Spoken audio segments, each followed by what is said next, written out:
नमस्कार दोस्तों, एक फिर से नई वीडियो में राजस्थान में आदिवासी आंदोलन पशु परिचय के लिए आपको हस्तलिखित नोट्सों से पढ़ाया जा रहा है। राजस्थान में आदिवासी आंदोलन, इससे पहले अपन ने 1857 की क्रांति और राजस्थान का एकीकरण इतिहास में पढ़ चुके हैं।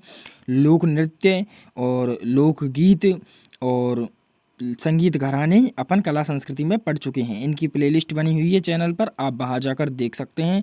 साथ ही साथ में किस प्रकार इसकी सटीक रणनीति है वो भी आप चैनल पर जाकर देख सकते हैं। जैसा कि पढ़ते हैं, पहली बात, राजस्थान में आदिवासी आंदोलन, तो मैं आपको बता दूं, आदिवासी आंदोलन दो जनजातियों में हुए थे। किन में हुए थे? दो जनजातियों में हुए थे। एक थी भील। कौन थी? भील। और दूसरी थी मीना। कौन? मीना और भील। ये दो जनजातियों में जो आंदोलन हुए थे वो पढ़ेंगे। भीलों में भी बात करें, भीलों में जो जनजातीय आंदोलन हुए हैं, इनका जो नेतृत्व किया था वो किया था, एक तो है गोविंद गिरी। गोविंद गिरी जो गोविंद गुरु नाम से प्रसिद्ध हुए। किस नाम से प्रसिद्ध हुए? गोविंद गुरु नाम से। एक है मोतीलाल तेजावत। कौन है? मोतीलाल तेजावत। इन दोनों के बारे में पढ़ेंगे। इनसे ही क्वेश्चन ज़्यादा पूछे गए हैं। मीना आंदोलन से कोई 4 या 5 क्वेश्चन पूछे गए हैं एग्जामों में, वो मैं आपको बता दूंगा। अब ये भीलों ने क्रांति क्यों शुरू की? इसके कई कारण थे। जैसे 1822 में वो लॉर्ड हेस्टिंग ने सहायक संधि की थी, जिसके तहत क्या किया गया? मेवाड़ी सेना से भील सैनिकों को हटाया गया था। फिर दूसरा, भील किस पर आश्रित थे? शिकार पर, वनों पर। तो अंग्रेज़ों ने वनों पर और शिकार पर और पशुचारण पर रोक लगा दी थी। इसका एक कारण यह भी था। दूसरा, 1880 में हुई थी एक भील जनगणना, उसे भीलों ने दूसरे नज़रिए से देखा था। इस कारण एक रीज़न ये भी था, लेकिन इसका सबसे बड़ा रीज़न था वो ये था कि सामाजिक प्रथाओं पर रोक लगाना। राजस्थान में कई सामाजिक प्रथाएं चल रही थी, उन पर रोक लगाई गई। और जिन्हें, जो अपना पूरा राजस्थान है ना, वो ही एक तरह से सह नहीं पाया। एक साथ प्रथाओं पर रोक लगाना सह नहीं पाया। जैसे 1822 में, 1822 ईस्वी में कन्यावध प्रथा पर रोक लगा दी गई बूंदी रियासत में। सर्वप्रथम 1822 में कन्यावध प्रथा पर बूंदी रियासत में रोक लगाई। आपको याद रखना है, ये वो कन्यावध प्रथा पर रोक कब लगी? 1822 में। किस रियासत ने लगाई? बूंदी रियासत ने लगाई। 1832-33 ईस्वी में, 1832-33 ईस्वी में सती प्रथा व दास प्रथा पर रोक कोटा रियासत ने लगाई। सती प्रथा व दास प्रथा पर रोक कोटा रियासत ने लगाई। 1844 ईस्वी में जयपुर में समाधि प्रथा पर रोक लगाई गई। जयपुर रियासत में समाधि प्रथा पर रोक कब लगाई गई? 1844 ईस्वी में। मेवाड़ में 1853 में डाकण प्रथा पर रोक लगाई गई। किस प्रथा पर रोक लगाई गई? डाकण प्रथा पर रोक लगाई गई। दौलत जी खींची या दौलत जी खींची, जिन्हें दौला काका भी कहते हैं, इन्होंने क्या किया? भीलों को सर्वप्रथम संगठित करने का जो श्रेय दिया जाता है वो दौलत जी खींची या दौला काका को दिया जाता है। भीलों का सर्वप्रथम विद्रोह कहाँ हुआ? भीलों का जो सर्वप्रथम विद्रोह हुआ था वो हुआ था बारापाल विद्रोह। कहाँ? बारापाल विद्रोह 1881 में। जनगणना 1880 में हुई थी भीलों की। उसके बाद में भीलों का जो प्रथम विद्रोह हुआ था वो हुआ था बारापाल विद्रोह 1881 ईस्वी। यहाँ तक अभी तक कोई क्वेश्चन नहीं आया है। उनमें उनके क्वेश्चन आ चुके हैं पूरे, जो अब मैंने बताई नहीं थे सामाजिक प्रथाएं, उनके क्वेश्चन आपको एग्जाम में देखने को मिले हैं। बाकी यहाँ से क्वेश्चन बहुत आए हैं। गोविंद गिरी जिनका जो गोविंद गुरु नाम से प्रसिद्ध हो गए, 1858 ईस्वी वासिया डूंगरपुर के बंजारा परिवार में इनका जन्म हुआ है।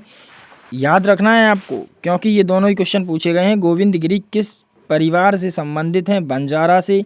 गोविंद गुरु का जन्म कहाँ हुआ? डूंगरपुर में हुआ। दोनों ही क्वेश्चन एग्जामों में पूछे जा चुके हैं। 1858 में वासिया ग्राम डूंगरपुर में बंजारा परिवार में हुआ। इनके गुरु का नाम क्या है? साधु राजगिरी है, जो बूंदी से संबंधित है। कहाँ से संबंधित है? बूंदी से संबंधित हैं। इनका उपनाम आदिवासियों का उद्धारक किसे कहते हैं, या आदिवासियों का आध्यात्मिक गुरु किसे कहते हैं? तो गोविंद गिरी को कहते हैं। किसे कहते हैं? गोविंद गिरी को कहते हैं। ये क्वेश्चन कई बार पूछा गया है, कई तरीके से पूछा गया है।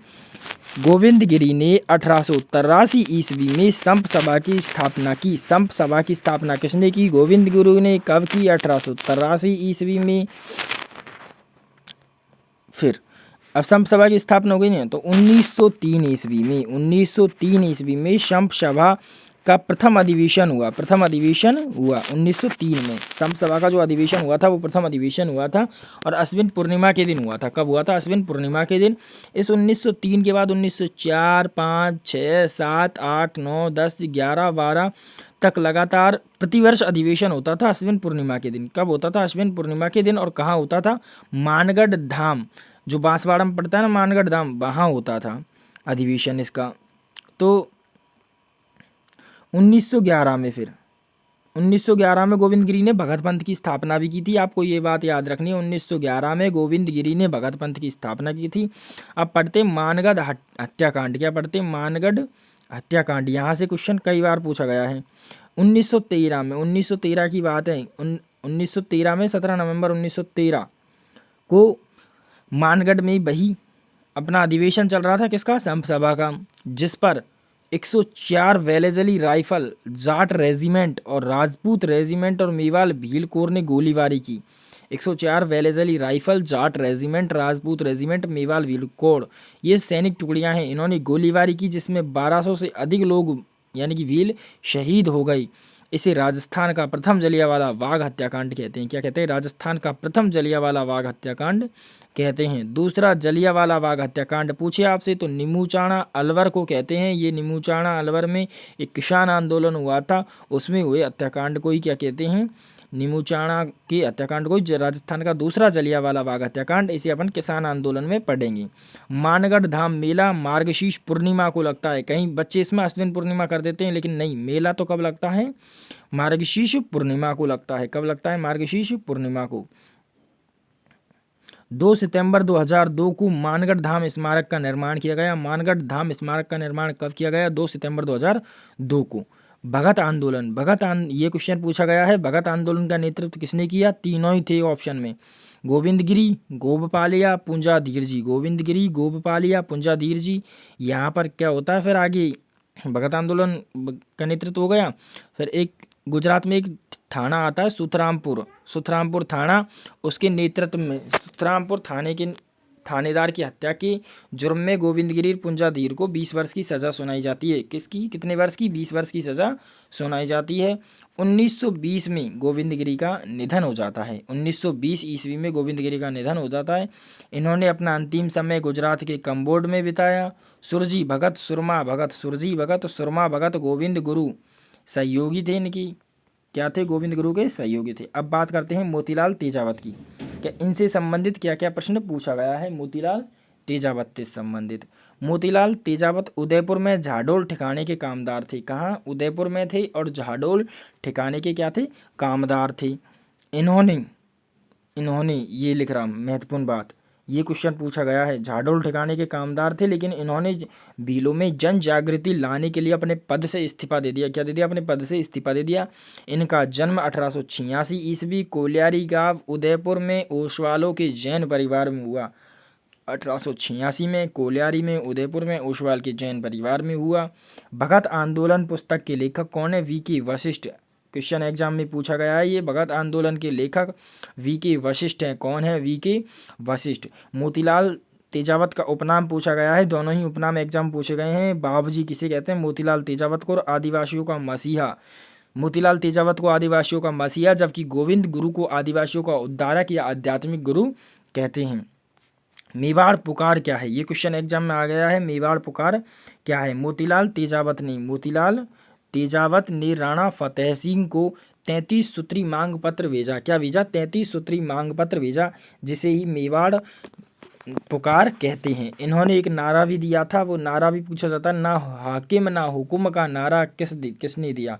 मोतीलाल तेजावत के नेतृत्व में दिया गया, ना हाकिम ना हुकुम का नारा। एक ही आंदोलन, इसके बारे में भी कई प्रकार से प्रश्न पूछा गया। पहला यहाँ से पूछा गया है, किस क्षेत्र से संबंधित है? मातृकुंडिया, राशमी मातृकुंडिया चित्तौड़ से संबंधित है। 1921 में हुआ। नेतृत्व किसने किया? ये भी पूछा गया है, मोतीलाल तेजावत ने। और ये सबसे ज़्यादा पूछा गया ये कि किसानों को भारी लगान व अन्यायपूर्ण बेगार से मुक्त करवाने हेतु चलाया गया आंदोलन कौन सा? एक ही आंदोलन। एक ही आंदोलन का उद्देश्य क्या था, इस प्रकार भी पूछा गया है। तो यही उद्देश्य था किसानों को भारी लगान व अन्यायपूर्ण बेगार से मुक्त करवाना। यही आंदोलन का आगे चलकर नाम पड़ा भूमट का भील आंदोलन, क्योंकि भूमट के भील भी इसमें शामिल हो गए। भूमट का भील आंदोलन कहलाया। पाल क्षत्रिय हत्याकांड। पाल क्षत्रिय हत्याकांड। पाल क्षत्रिय हत्याकांड हुआ 1922 में सिरोही में। 1922 में सिरोही में। आप याद रख सकते हैं, रखना चाहे तो। इसमें गोलीबारी अंग्रेज अधिकारी प्रीचर्ड ने की थी। प्रीचर्ड ने की थी। फिर नीमड़ा हत्याकांड विजयनगर गुजरात में हुआ। कहाँ हुआ? विजयनगर गुजरात में। यहाँ पर मोतीलाल तेजावत क्या कर रहे थे? भीलों को संगठित करने के लिए उनका एक सम्मेलन आयोजित कर रहे थे। सभासी चल रही थी 7 मार्च 1922 को। 7 मार्च 1922 के दिन तो मेजर सटन ने गोलीबारी की यहाँ पर, जिससे मोतीलाल तेजावत के पैर में भी गोली लग गई। किससे गोली लग गई? यहाँ हाँ, मोतीलाल तेजावत के पैर में भी गोली लग गई थी, यहाँ पर लिखा नहीं है। 1963 में खेड़ ब्रह्मा में क्या हुआ? मोतीलाल तेजावत जी का देहांत हो गया। क्या हुआ? मोतीलाल तेजावत का देहांत हो गया। अब मीना आंदोलन के बारे में विस्तार से पढ़ते। पहली बात, मीना। राजस्थान में मीणाओं को अपन सर्वप्रथम कहाँ पढ़ते हैं? तो मैं आपको बताऊं, जब अपन कछवाहा वंश पढ़ते हैं उसकी शुरुआत में पढ़ते हैं मीणाओं को, कि कछवाहा शासकों से पहले आमेर क्षेत्र व जयपुर क्षेत्र में मीणाओं का शासक था। मीणाओं का शासन था। किनका शासन था? मीणाओं का शासन था। तो उस कछवाहा की स्थापना के बाद से ही मीणा दो भागों में विभक्त हो गए। एक तो थे चौकीदार मीणा, एक थे जमींदार मीणा। बिल्कुल शॉर्ट्स नोट्स पढ़े हैं मैंने, थ्योरी नहीं लिखी इसमें, लेकिन आपको पूरा कवर हो जाएगा। चौकीदार मीणा और जमींदार मीणा थे। फिर जयपुर रियासत में एक कानून पारित हुआ जिसका नाम था कानून दादरची। कौन था? कानून दादरची। इस कानून में लिखा था कि, पहले मैं बताऊं, मीना क्या करते थे? चोरी चकारी ज़्यादा करते थे, लूट मारी। इसलिए जयपुर रियासत द्वारा कानून दादरची इसीलिए पारित हुआ कि चोरी की भरपाई चौकीदार मीनाओं से की जाएगी। चोरी की भरपाई किन से की जाएगी? चौकीदार मीनाओं से की जाएगी। फिर भी चोरी नहीं रुकी। क्या नहीं रुकी? फिर भी चोरी पर नियंत्रण नहीं पाया जा सका। तो 1924 ईस्वी में भारत सरकार द्वारा क्रिमिनल ट्राइब्स एक्ट पारित हुआ मीनाओं के खिलाफ। क्या पारित हुआ? सबसे बड़ा एक्ट था ये मीनाओं के खिलाफ आज तक का। 1924 ईस्वी में क्रिमिनल ट्राइब्स एक्ट पारित हुआ, जिसमें लिखा था कि जो 12 वर्ष प्लस हो मीणा जनजाति की बालक बालिका, लड़का लड़की, पुरुष स्त्री, जो भी 12 वर्ष से अधिक का हो, उसे अपने नज़दीकी थाने में रोज हाजिरी देना अनिवार्य है। रोज क्या है? हाजिरी देना अनिवार्य है। 1930 में ही जयपुर रियासत ने इसी अधिनियम का नाम, क्रिमिनल ट्राइब्स एक्ट का नाम जयराम पेशा कानून कर दिया। क्या कर दिया? जयराम पेशा कानून कर दिया। फिर 6 साल तो ऐसे बीत गई। पर 3 साल बाद में 1933 में मीणा क्षेत्रीय महासभा का गठन किया गया। क्वेश्चन एग्जाम में पूछा गया है, मीणा क्षेत्रीय महासभा का गठन 1933 में किया गया। फिर भी कुछ नहीं हुआ। तो 1944 ईस्वी में जैन मुनि मगन सागर की अध्यक्षता में नीम का थाना में एक मीणाओं का विशाल सम्मेलन हुआ। कैसे? 1944 में जैन मुनि मगन सागर की अध्यक्षता में नीम का थाना, जो अब तो वर्तमान में जिला है, पहले ये सीकर राज्य के अंतर्गत आता था, में मीणाओं का विशाल सम्मेलन हुआ। और उस विशाल सम्मेलन में जयपुर राज्य मीना सुधार समिति का गठन किया गया।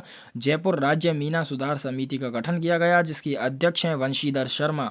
अध्यक्ष कौन है? वंशीधर शर्मा। 4 मई 1946 को कानून दादरची समाप्त हुआ। 1952 में जयराम पेशा भी समाप्त हुआ। धन्यवाद। इस प्रकार से अपन ने आदिवासी आंदोलन कंप्लीट हो गए हैं।